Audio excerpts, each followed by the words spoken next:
नमस्कार दोस्तों, Indian news में आप सभी का बहुत बहुत स्वागत है। तो दोस्तों, भारत और चीन की सीमा पर विवाद चरम सीमा पर पहुंच चुका है और डिफेंस एक्सपर्टों के हिसाब से माने तो भारत और चीन के बीच में कभी भी युद्ध स्टार्ट हो सकता है। ऐसे में हमारे कई सारे भारतवासियों के मन में यह शंका है कि क्या भारत चाइना जैसी सुपर पावर का मुकाबला कर पाएगा या नहीं।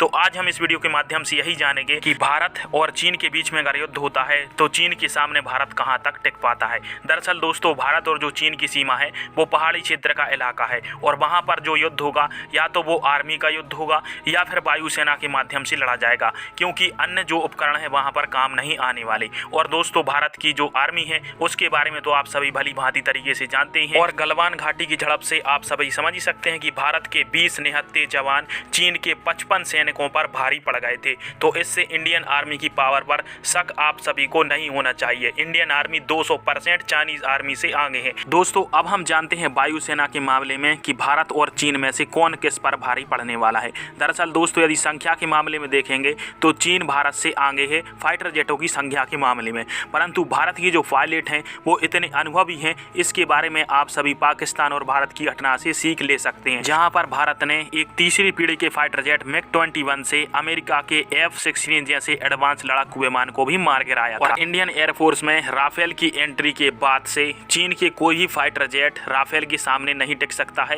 इसके अलावा भारत के साथ सुखोई 30 MKI जैसे खतरनाक फाइटर जेट हैं जो कि 272 की संख्या में हैं। तो इससे आप समझ सकते हैं कि इंडियन एयरफोर्स में 60% से ज़्यादा संख्या में 4++ जनरेशन के फाइटर जेट उपलब्ध हैं, जिनका सामना करना चीन के फाइटर जेटों के बस की बात नहीं। दोस्तों, अब हम बात करते हैं भारत और चीन के बीच यदि मिसाइलों को लेकर युद्ध होता है तो कौन किस पर भारी पड़ने वाला है। दरअसल दोस्तों, आप सभी को बताऊं कि चाइना यह दावा करता है कि उसके पास दुनिया भर की सभी मिसाइलों की टेक्नोलॉजी उपलब्ध है और भारत ने की DRDO ने भी अभी ऐलान किया था कि भारत मिसाइल टेक्नोलॉजी के मामले में आत्मनिर्भर बन चुका है और भारत अब कोई भी खतरनाक एडवांस टेक्नोलॉजी वाली मिसाइल आसानी से बना सकता है। वैसे यदि हाइपरसोनिक और सुपरसोनिक मिसाइल की बात करें तो चीन के पास कई सारी हाइपरसोनिक और सुपरसोनिक मिसाइलें उपलब्ध हैं, जिनमें से DF-17 नाम की एक हाइपरसोनिक मिसाइल है चीन के पास, जिसकी रेंज 3000 किलोमीटर तक बताई जाती है। और दोस्तों, भारत की मिसाइल बेड़े की बात करें तो भारत के पास अग्नि 5 लगभग 5000 किलोमीटर तक की इंटरकॉन्टिनेंटल बैलिस्टिक मिसाइल उपलब्ध है,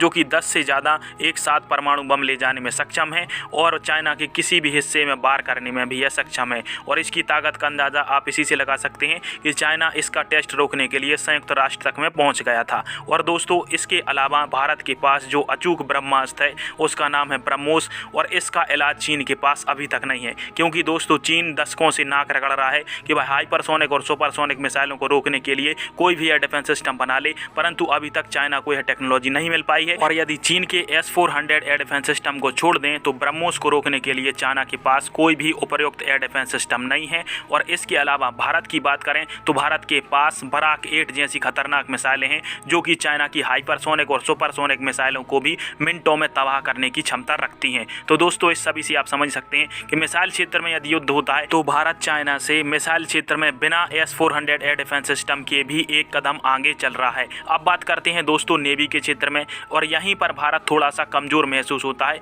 क्योंकि चीन की जो नेवी है वो दुनिया की नंबर 1 नेवी बन चुकी है और भारत की नेवी अभी भी एशिया में कमजोर मानी जाती है। परंतु दोस्तों, इसका मतलब यह नहीं है कि भारत की नेवी चीन की नेवी का मुकाबला नहीं कर सकती, क्योंकि चीन अपनी नेवी एक वक्त पर भारत में पूरी की पूरी नेवी नहीं भेज सकता और यही भारत के लिए बहुत बड़ा एडवांटेज है। और भारत के पास चीन की नेवी में कई सारे ऐसे घातक हथियार उपलब्ध हैं जो कि चीन की नेवी को नेस्त नाबूद करने के लिए सक्षम है। और एक बार को यदि मान भी लो कि चीन अपनी पूरी नेवी लेकर भारत पर कब्जा करने के लिए दक्षिण चीन सागर से छोड़कर हिंद महासागर में आ भी जाता है तो फिर दक्षिण चीन सागर में 100% तौर पर अमेरिका चीन पर हमला बोल देगा, क्योंकि चीन की विस्तारवादी नीति को रोकने के लिए अमेरिका एक सिर्फ मौके की तलाश कर रहा है और जैसे ही मौका मिलेगा तो चीन को नेस्त नाबूद कर दिया जाएगा। बाकी दोस्तों, अब एक और टॉपिक की हम बात करते हैं जो कि है UAV का क्षेत्र। और इसी क्षेत्र में भारत थोड़ा कमजोर माना जाता है, क्योंकि चाइना के पास एक से एक खतरनाक UAV और बॉम्बर उपलब्ध है। पर इन सभी की क्वालिटी के बारे में आप सभी को पता ही होगा। हाल ही में पाकिस्तान और इसके अलावा कई सारे देश जिन्होंने चीन से UAV लिए थे